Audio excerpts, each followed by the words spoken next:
Hello everyone, हमारे इस YouTube channel दया coaching classes में आप सभी का स्वागत है। जैसा कि आप लोग थंबनेल देख रहे हैं, आज की वीडियो में हम लोग फिजिक्स में उष्मा चैप्टर को पढ़ेंगे और उष्मा चैप्टर के जितने भी इम्पोर्टेंट एमसीक्यू प्रश्न हैं उसको यहाँ पे देखेंगे और यह वीडियो का लेक्चर नंबर 1 है। ठीक है, यह वीडियो ऑल कॉम्पिटिटिव एग्जाम के लिए बहुत ही महत्वपूर्ण है, तो वीडियो को बिना स्किप किए हुए देखिए। आज का पहला क्वेश्चन है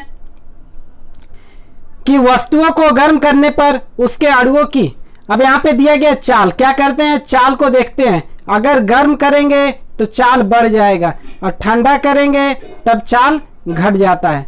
क्या होता है? घट जाता है। ये पॉइंट याद रखना है कि जब वस्तु को गर्म करेंगे तो उनके अणुओं की चाल बढ़ जाती है और जब ठंडा करते हैं तो उसके अणुओं की चाल घट जाती है। तो इसका सही उत्तर हो जाएगा उसके अणुओं की चाल बढ़ जाएगी, क्योंकि यहां पे गर्म किया जा रहा है। ठीक है, यह ऑप्शन गलत है।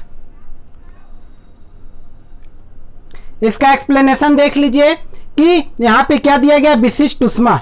ठीक है, Q बराबर mc डेल्टा T होता है। ठीक है, अब विशिष्ट उष्मा यहाँ पे क्या है, C क्या है, विशिष्ट उष्मा m द्रव्यमान है और Q उष्मा है और डेल्टा T क्या है, तापांतर। तो C बराबर क्या हो जाएगा, Q बटे m डेल्टा T। वही चीज यहाँ पे लिखा गया है, किसी पदार्थ के 1 ग्राम द्रव्यमान का ताप 1 डिग्री सेल्सियस बढ़ाने के लिए आवश्यक उष्मा की मात्रा को विशिष्ट उष्मा कहते हैं। ठीक है, किसी वस्तु को गर्म करने पर उसके अणुओं की तीव्रता बढ़ जाती है, यानी कि उसकी क्या हो जाती है, चाल बढ़ जाती है। बाष्प की अनुपस्थिति में जब तरल पिंड उसी गर्म सतह के संपर्क में आता है तो उसके अणु अलग होकर फैल जाते हैं, जिससे तरल के पिंड का घनत्व तो क्या होता है, कम हो जाता है। ठीक है, क्वेश्चन नंबर 2 देखिए, यह क्वेश्चन सीडीएस में पूछा गया है। किसी वस्तु का ताप सूचक करता है, वह इंडिकेट करता है किसको? तो इसके ऑप्शन दिए गए हैं, उसके अणुओं की कुछ ऊर्जा का, गलत कह रहा है। उसके अणुओं की औसत ऊर्जा, ये भी गलत। उसके अणुओं के कुल वेग का, ये भी गलत है। तो सही क्या है, उसके अणुओं की औसत गतिज ऊर्जा को सूचित करता है। ठीक है, इसका एक्सप्लेनेशन देख लीजिए। दिया गया किसी वस्तु का ताप उसकी वस्तु की आंतरिक गतिज ऊर्जा का सूचक है। ठीक है, आंतरिक गतिज ऊर्जा अणुओं की गति के कारण निकाय में उपस्थित ऊर्जा को आंतरिक ऊर्जा कहते हैं। यह अणुओं की स्थानांतरित घूर्णन कंपन गति के कारण किसी नियतांक के आंतरिक ऊर्जा का परम ज्ञान नहीं करके उसमें परिवर्तन ज्ञात करते हैं। ठीक है, क्वेश्चन नंबर 3, वस्तु का ताप सूचित करता है कि संपर्क करने पर उष्मा। तो जब उष्मा संपर्क करेंगे तो हमेशा क्या होता है, हाई टेम्परेचर से लो टेम्परेचर की ओर ट्रांसफर होता है। ठीक है, जो गर्म बॉडी होगी और एक ठंडी बॉडी, तो हमेशा क्या होगा, गर्म से ठंडे में प्रवाहित होगा। तब तक प्रवाहित हो जब तक दोनों बराबर न हो जाए। तो यहाँ पे यही पूछा जा रहा है कि जब वस्तु का ताप सूचित करता है कि संपर्क में आने पर उष्मा क्या होगा। पहला बोला उस वस्तु के अपेक्षाकृत अधिक ताप की वस्तु में प्रवाहित होगा, ये गलत कह रहा है। क्या होता है, कम ताप के, अधिक से कम में, तो अपेक्षाकृत कम वस्तु की वस्तु में प्रवाहित होगा। तो ये इसका क्या है, सही उत्तर है। अगला पढ़ ले, तो उस वस्तु में पृथ्वी में प्रवाहित हो, गलत बोल रहा है, पृथ्वी से उस वस्तु में प्रवाहित, ये भी ऑप्शन गलत है। ठीक है, तो हमेशा आपको ध्यान रखना है कि हाई टेम्परेचर से लो टेम्परेचर की वस्तु में उष्मा प्रवाहित होता है। ठीक है, क्वेश्चन नंबर 4, किस वस्तु के ताप में वृद्धि का अर्थ है? ठीक है, अब यहां पे बोल रहा है कि किसी वस्तु के ताप में अगर वृद्धि हो रहा है तो उस वस्तु में क्या हो रहा है, उसकी गतिज ऊर्जा बढ़ रही है, गलत कर रहा है। स्थिति उष्मा बढ़ रही है, आंतरिक ऊर्जा बढ़े, गलत। तो उसमें क्या हो रहा है कि उष्मीय ऊर्जा बढ़ रहा है। ठीक है, अगर ताप में हम वृद्धि करते जाएंगे यानी कि उसमें उष्मीय ऊर्जा बढ़ रहा है। ठीक है, इसका देख लीजिए, उष्मीय ऊर्जा किसे कहेंगे? उष्मीय ऊर्जा एक ऊर्जा का रूप है जो ताप के कारण होता है। किसके कारण होता है? ताप के कारण। ऊर्जा के अन्य रूपों की तरह उष्मा भी क्या होता है, प्रवाह होता है। किसी पदार्थ के गर्म या ठंडा होने के कारण उसमें जो ऊर्जा होती है उसे ही क्या कहते हैं, उष्मीय ऊर्जा। ठीक है, और ऊर्जा का मात्रक क्या होता है, जूल भी होता है और कैलोरी भी होता है। ठीक है, क्वेश्चन नंबर 5, जब किसी वस्तु को ठंडा किया जाता है तब उसके अणुओं की, अभी हमने बताया है जब ठंडा करेंगे तो उसके अणुओं की चाल क्या हो जाएगी, घट जाएगी। ठीक है, अब यहाँ पे ऑप्शन देखेंगे, ऊर्जा बढ़ जाती है, गलत। क्या हो जाएगी, उसकी चाल घट जाती है। ऑप्शन पढ़ लेंगे, द्रव्यमान बढ़ जाता है, गलत। भार बढ़ जाता है, भी गलत है। तो जब वस्तु को ठंडा करेंगे तो उसकी चाल क्या हो जाएगी, घट जाएगी, और वस्तु को गर्म करेंगे तो उसकी चाल बढ़ जाती है। क्वेश्चन नंबर 6, ऊष्मा एक प्रकार की ऊर्जा है जिसे कार्य में बदला जा सकता है। यह प्रत्यक्ष प्रमाण सबसे पहले किसने किया? ठीक है, कि ऊष्मा एक प्रकार की ऊर्जा है जिसे कार्य में बदला जा सकता है। तो इसके ऑप्शन देखेंगे, डेबी ने नहीं दिया, पहले किसने दिया, रमफोर्ड ने दिया है। सेल्सियस गलत है, फ़ारेनहाइट भी गलत है। तो किसने बताया, रमफोर्ड ने। डेबी ने क्या बताया था कि दो छोटे छोटे टुकड़ों को आपस में घिस करके चिपकाया जाता है, इन्होंने बताया था, डेबी ने। अभी आएगा प्रश्न आगे, इसका एक्सप्लेनेशन देख लीजिए। ऊष्मा क्या एक प्रकार की ऊर्जा है जो दो वस्तुओं के बीच तापांतर के कारण एक वस्तु से दूसरे वस्तु में स्थानांतरित होती है। तो ऊष्मा किसे कहेंगे, जो दो वस्तुओं के बीच तापांतर के कारण, तापांतर मतलब क्या, एक हाई टेम्परेचर होगा तो एक क्या होगा, लो टेम्परेचर होगा।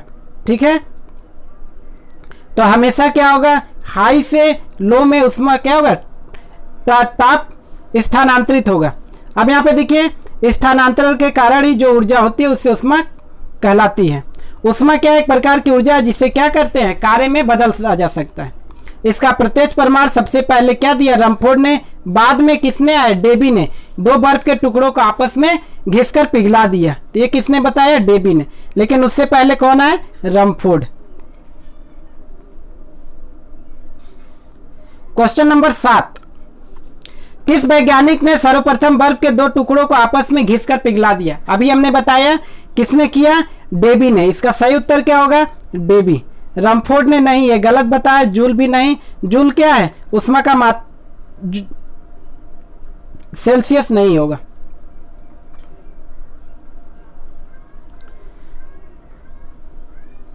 क्वेश्चन नंबर 8,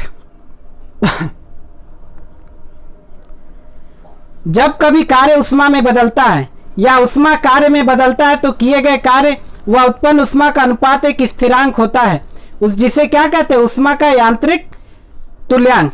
यांत्रिक तुल्यांक को जैसे दिखाते हैं, यानी कि क्या होता है, W/Q। ठीक है, J बराबर W/Q। W क्या है, कार्य है, और Q क्या है, ऊष्मा। इन दोनों का अनुपात क्या है, ऊष्मा यांत्रिक तुल्यांक क्या होता है।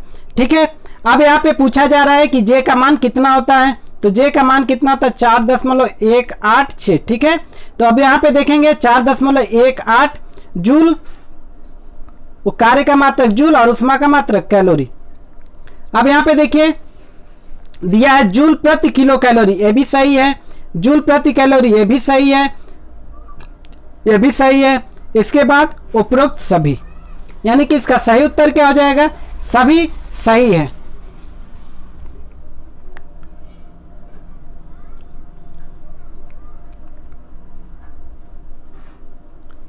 यह ऑप्शन किस में दिया गया, अर्ग में, क्योंकि 1 जूल बराबर होता है 10⁻7 अर्ग।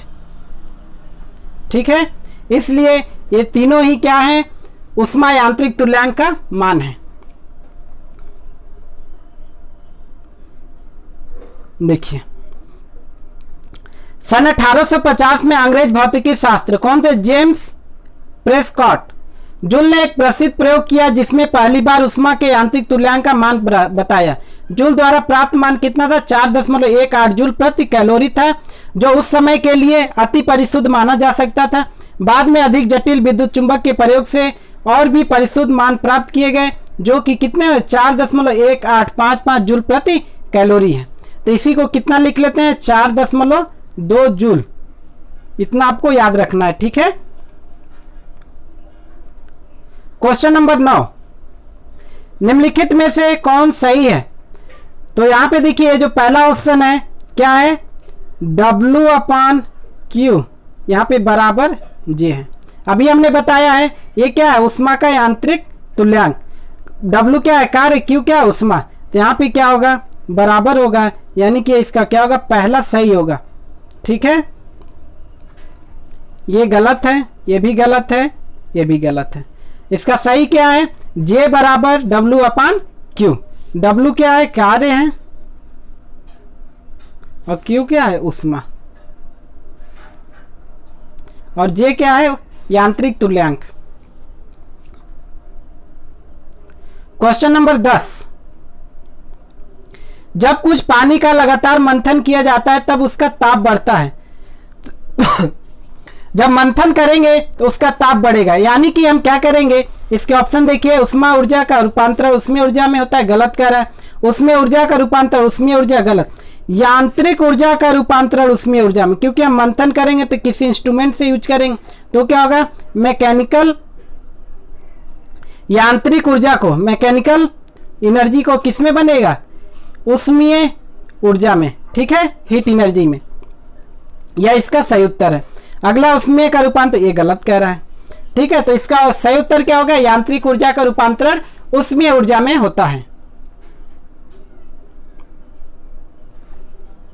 क्वेश्चन नंबर 11, वाष्प इंजन में उबलते हुए जल का तापमान किस कारण से उच्च हो जाता है। देखिए एसएससी 2011 में है, इंपॉर्टेंट क्वेश्चन है। पहला बोला जल में विलीन पदार्थ होती है, गलत है। बॉयलर के अंदर निम्न दाब होता है, गलत। बॉयलर के अंदर क्या होता है, उच्च दाब होता है। क्या होता है, उच्च दाब होता है, यह इसका सही उत्तर है। अगला पढ़ लेते हैं, अग्नि अत्यधिक उच्च तापमान पर, यह भी गलत है। क्या होता है, बॉयलर के अंदर उच्च दाब होता है। इसका एक्सप्लेनेशन देख लीजिए।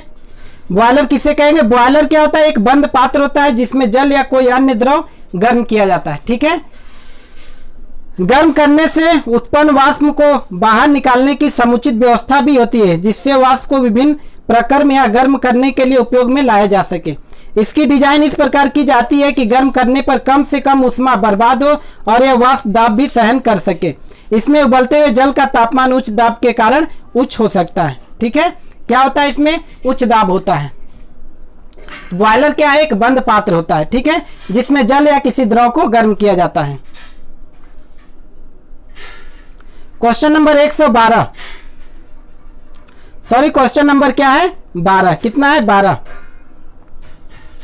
शीतकाल में हैंडपंप का पानी गर्म होता है क्योंकि, देखिए इंपॉर्टेंट है, ये भी एसएससी 2011 में आया है। इसके ऑप्शन देखेंगे, शीतकालीन में हमारा शरीर ठंडा होता है और जल गर्म पर, यह गलत ऑप्शन क्या है। पृथ्वी के भीतर तापमान वायुमंडल के तापमान से अधिक होता है, यह इसका क्या है, सही उत्तर है। ठीक है, पृथ्वी के भीतर जो है तापमान वायुमंडल के तापमान से अधिक होता है। अगला ऑप्शन पढ़ लेते हैं, पंपिंग क्रिया से घर्षण पैदा होता है जिससे जल गर्म, ये गलत कह रहा है। भीतर से जल बाहर निकलता है, परिवेश से उष्मा अवशोषण करता है, ये भी गलत है। ठीक है, तो इसका सही क्या है, पृथ्वी के जो भीतर का तापमान है वायुमंडल के तापमान से अधिक होता है, जिसके कारण शीतकाल में हैंडपंप का पानी क्या आता है, गर्म आता है।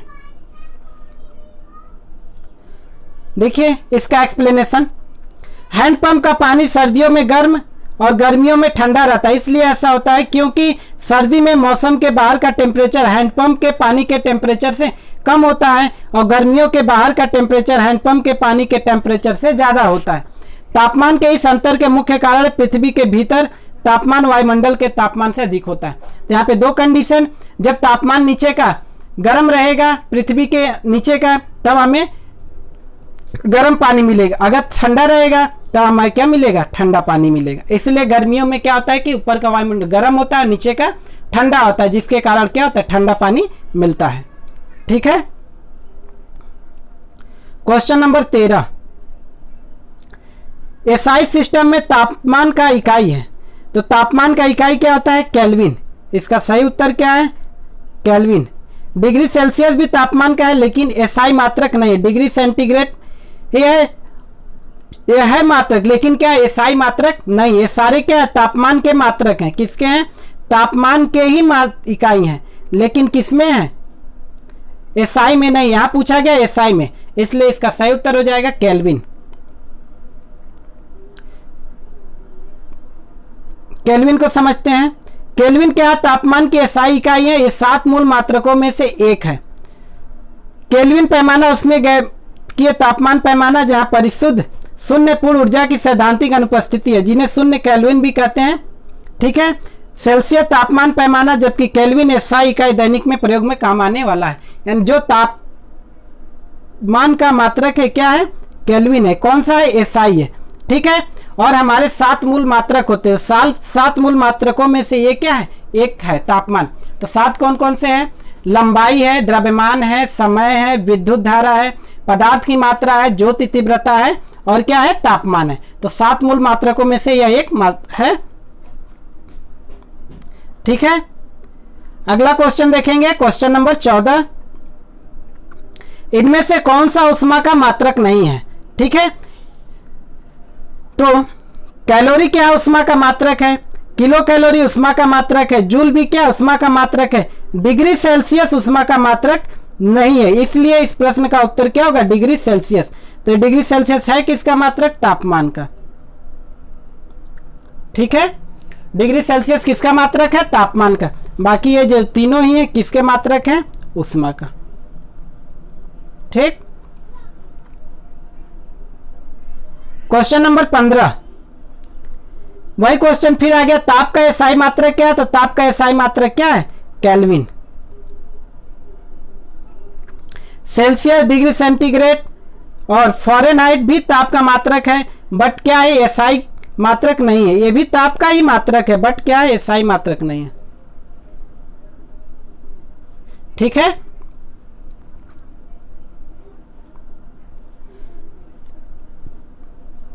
क्वेश्चन नंबर 16, 1 किलो कैलोरी ऊष्मा का मान होता है, क्या है, 1 किलो कैलोरी। तो 1 किलो कैलोरी ऊष्मा का मान 4.2 गुणे 10 के घात 3 जूल। अब यहाँ पे ऑप्शन देखेंगे कौन सा है, 4.2 गुणे 10 के घात 3 जूल। यह इसका सही उत्तर है। 4.2 जूल, ये गलत होता है, इतना ही है 4, लेकिन यहाँ पे बोला गया किलो कैलोरी। ये ध्यान रखना है, क्या है, किलो कैलोरी। यहाँ पे दिया गया है किलो कैलोरी, इसलिए इसका मान कितना हो जाएगा, 4.2 गुणे 10 के घात 3 जूल।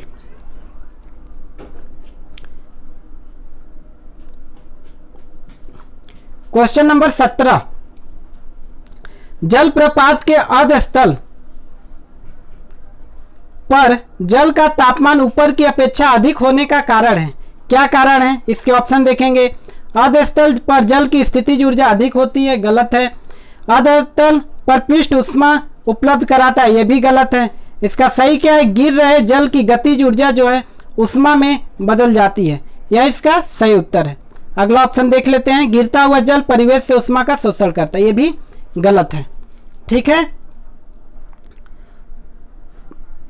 क्वेश्चन नंबर 18, गर्मियों में ताप 46 डिग्री सेल्सियस हो जाने पर भी ऊंट गर्मी से राहत महसूस करता है, ऐसा क्यों होता है। इसके ऑप्शन देखेंगे। रेगिस्तानी पौधों में छाया में बैठकर, गलत है। यह क्या करता है, अपने शरीर के ताप को 42 डिग्री सेल्सियस तक बढ़ा कर रखता है। अगला ऑप्शन दिया, अपने शरीर के पानी का संचय करके, गलत उपयोग। ठीक है, तो इसका सही उत्तर क्या है, अपने शरीर के ताप को 42 डिग्री सेल्सियस बढ़ाकर। इसका एक्सप्लेनेशन देख लीजिए। एक स्वस्थ ऊंट के शरीर का तापमान दिन भर में 34 डिग्री सेल्सियस से 41.7 डिग्री सेल्सियस के बीच बदलता रहता है, जिससे ऊंट पसीने के रूप में पानी के क्षय को रोकता है जब वातावरण के तापमान बढ़ता है। ठीक है, क्वेश्चन नंबर 19, बर्फ का दाब बढ़ाने से उसका गलनांक क्या होगा, तो उसका गलनांक क्या हो जाएगा, घट जाता है। जब प्रेशर हम बढ़ाएंगे तो मेल्टिंग पॉइंट क्या हो जाएगा, घट जाएगा। जब प्रेशर घटाएंगे तो मेल्टिंग पॉइंट क्या होता है, बढ़ जाता है। अब यहाँ पे बोला गया है प्रेशर बढ़ा रहा है, यानी कि उसकी मेल्टिंग पॉइंट क्या होगा, घट जाएगा। तो यह इसका सही उत्तर हो जाएगा, घट जाएगा। बाकी इसके ऑप्शन बढ़ जाएगा, गलत, अपरिवर्तित, शून्य, ये गलत दिया है, क्या हो जाएगा, घट जाएगा। क्वेश्चन नंबर 20, गैस तापमापी द्रव तापमापियों की तुलना में ज्यादा संवेदी होता है, क्योंकि गैस, यहाँ पे बताना, देखिए इंपॉर्टेंट क्वेश्चन, एसएससी 2004 में पूछा गया है। इसके ऑप्शन दिए गए, इसकी विशिष्ट ऊष्मा अधिक होती है, गलत। क्या होता है, उसका प्रसार गुणांक अधिक होता है, इसलिए इसका यह सही उत्तर है। हल्की होती है, गलत कह रहा, विशिष्ट ऊष्मा कम होता है, नहीं। क्या होता है कि उसका प्रसार गुणांक, किसका, गैस का प्रसार गुणांक अधिक होता है, इसलिए गैस तापमापी द्रव तापमापी की तुलना में ज्यादा संवेदी होता है। ठीक है, तो यहां पे देख लेते हैं एक्सप्लेनेशन। गैस तापमापी में सामान्यतः हाइड्रोजन तथा नाइट्रोजन का प्रयोग किया जाता है। किसका प्रयोग करते हैं? हाइड्रोजन एंड नाइट्रोजन का।